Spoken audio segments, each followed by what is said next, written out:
All right, we're recording. How are you, man? I'm doing good. How are you? Thanks for I'm having good. me.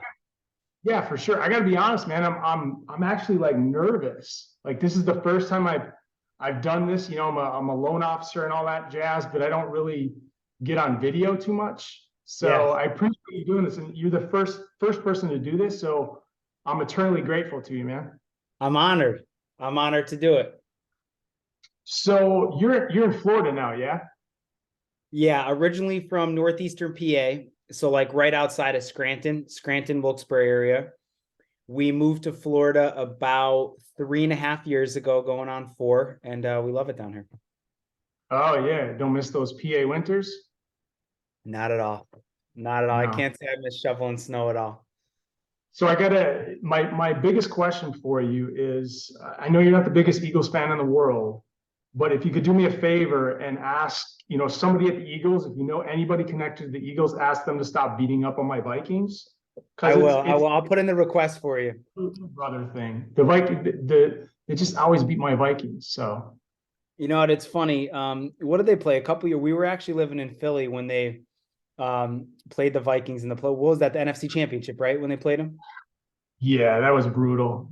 Yeah, those were, that was a crazy run they went on though. That was crazy living in Philly during that time. It was wild. That was their first ever Super Bowl. Yeah, Crazy. Eagles fans, hardcore Eagles fans are a different breed. There was one of the storylines during that period of time was the Vikings had a woman who was a huge fan, and I don't know if she was 99 or 100 years old, and um, the I don't know if it was a chant in the stadium or they had signs or whatever, and her name was Millie, and they had a chant going, F Millie or whatever. I So remember that. Yeah. okay, you do. I do remember that. All right. Well, tell me about what is a short sale? Short sale in real estate in its simplest form is when a homeowner is behind on their mortgage, number one. Okay, so they're missing their mortgage payments to the bank. And then on top of that, they have negative equity. So in this situation, Joe, a homeowner can't come to the table and sell a property like they typically would because they have to bring whatever extra money they owe the bank to the closing table. So they just can't do it. So what the bank does is they say, okay, we're going to let you sell for less than what you owe us on the mortgage. And then we're going to wipe the rest away clean and it doesn't get recorded as a foreclosure. Is there typically like and maybe it varies by bank, and I've probably Yeah. asked you this offline, but is there typically a criteria a bank uses? Again, if you have a house worth 500 and somebody owes 550 on it, is there, obviously the bank would like to get 550,000, right? Because that's what's more, but that's not Of course. realistic. Nobody's going to overpay for a house that's worth 500. Yeah. So from an investor standpoint, is there typically like could I come in at 450 and have potential to get that house, or is the bank going to tell me to get lost because they're not going to take $100,000 bath on a property? That's a great question. So a lot of people get hung up on what's actually owed to the bank, the amount owed. Really, all the bank cares about is what the property appraises at. So what they do, Joe, during the process, the bank hires a third-party appraiser. Typically, it's a local appraiser, or sometimes it's like a local BPO agent in the market. And they send them out to the property, they pay them. And then whatever that appraisal comes back at, whatever that value is submitted to the bank, that's what they want for the property. Because we have to remember the bank, they're not in the real estate business, they're in the paper business, right? I mean, you know way Sure. better than I do. So the bank doesn't really know what the property is worth once the person's defaulting on it. Think about it, like an underwriter from Wells Fargo, let's say they're stationed in Iowa, they have no clue what, my property's worth in, let's say, Tampa, Florida. They have no idea. So the appraiser tells them what it's worth, and then the bank is going to make their decision based on that appraisal. Okay, so if the appraisal comes in that example, the appraisal comes back at 500, is the bank's probably dead set on getting 500 for the property? Typically what they do is they're going to want to net a percentage of that appraisal price. And when I say net, I mean after they pay the real estate commission, back taxes, transfer taxes, any and all seller side items that the bank is going to pay, whatever they're left with, it has to be a certain amount. And Okay, it's a percentage of that appraisal amount. okay, okay. Does it, the process, does it kind of vary from bank to bank, or is it pretty standard that way? So there's definitely mortgage servicers that have a cleaner process than others, but all in all, a short sale is the same process no matter who the servicer is. Really, what determines it is the type of loan. So there's a big difference between doing a short sale on an FHA loan compared to, let's say, a conventional loan. So like the type of loan product that the seller's defaulting on actually matters a hell of a lot more than who the actual bank is that's servicing the loan. Is it, what's the reason for that?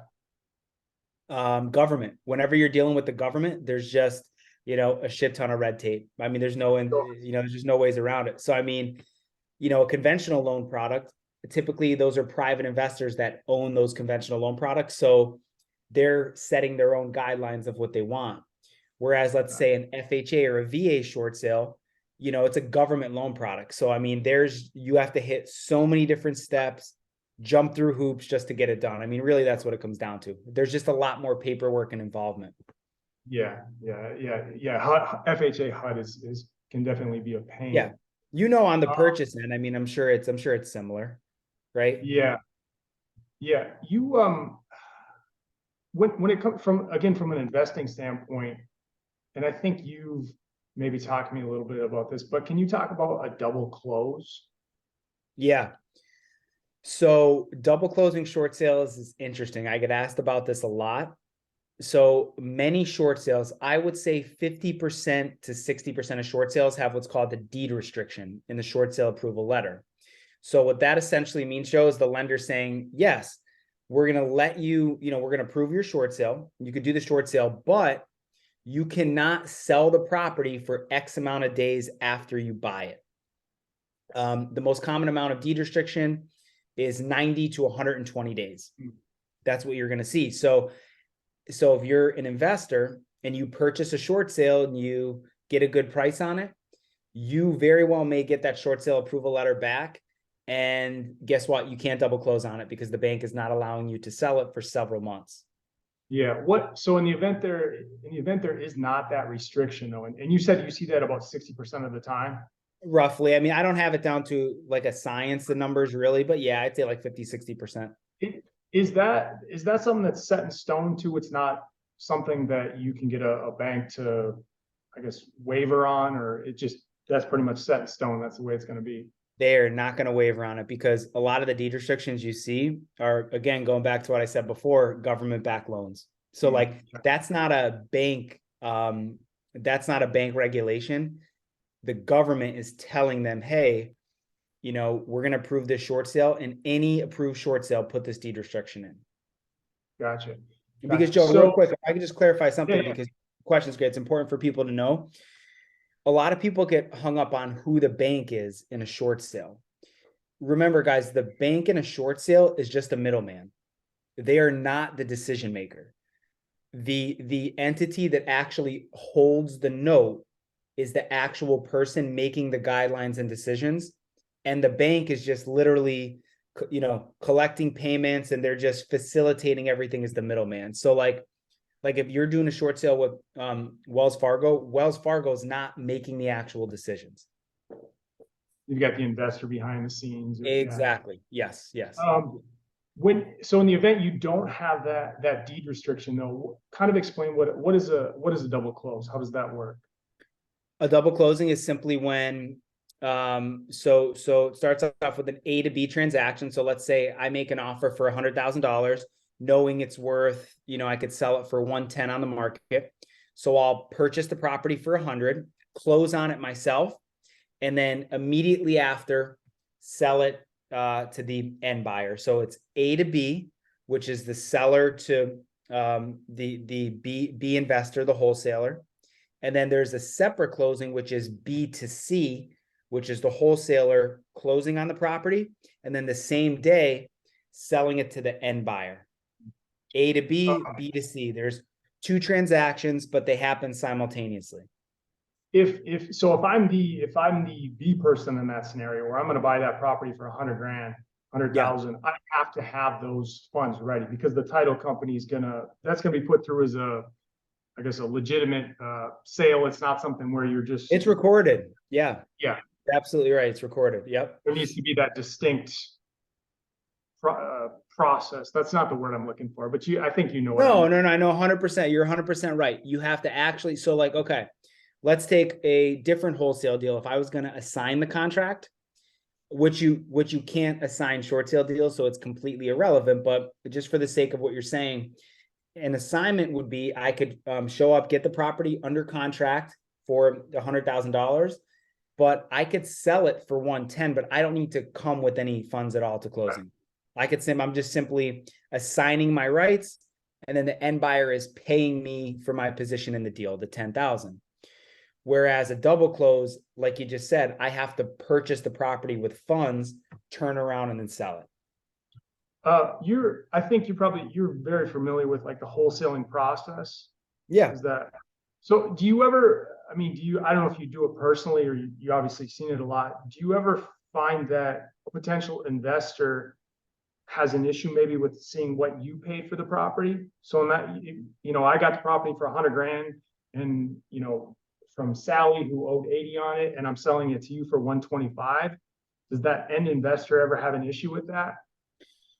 That's a good question. On the short sale end, I'm very transparent. If I'm buying a short sale myself and I'm reselling it to somebody, I'm very transparent about everything to the point where if a buyer did have a problem with it, it doesn't even get to the point where he and I or she and I are having a discussion because we Okay. disclose everything that's happening. And if they're like, hey, this guy's making too much money, they'll just move on and won't even make an offer. But really, as a wholesaler, you shouldn't worry about those things because you don't want to deal with buyers who care what you're making on the deal. The bottom line is if you're going to wholesale a deal, you're the one doing the work to find the deal, launch the marketing. It's very difficult. It's a lot of work. So if you do that work to get the property under contract, and if you're offering it to that end buyer at a good price, they shouldn't care what you're making on it. They Yeah. really shouldn't. Yeah. If a buyer, for anybody watching this, if an end buyer ever reaches out to you saying that you're making too much money on the deal, cut them off completely. You don't want to do business with that person. You really don't. Yeah, I was curious about that because I could see where somebody, if I'm buying the house from you for 125 and you paid 100, maybe I try to beat you down on price a little bit, but it sounds like you just find another buyer in that instance. But that could happen. I mean, listen, that's a negotiation. It's one thing, Joe, if they're gonna negotiate because they say, okay, Bob's making 25K on this. Maybe I'll get him down 5 grand because then he's still making 20. I don't mind that as much. That's a fair negotiation. That's that's fair play. But if the buyer is gonna say Bob's making 25 grand, screw him. I want to go behind his back, to the seller, or he's making too much money. I don't want to do the deal. You don't want to do business with people like Yeah. that.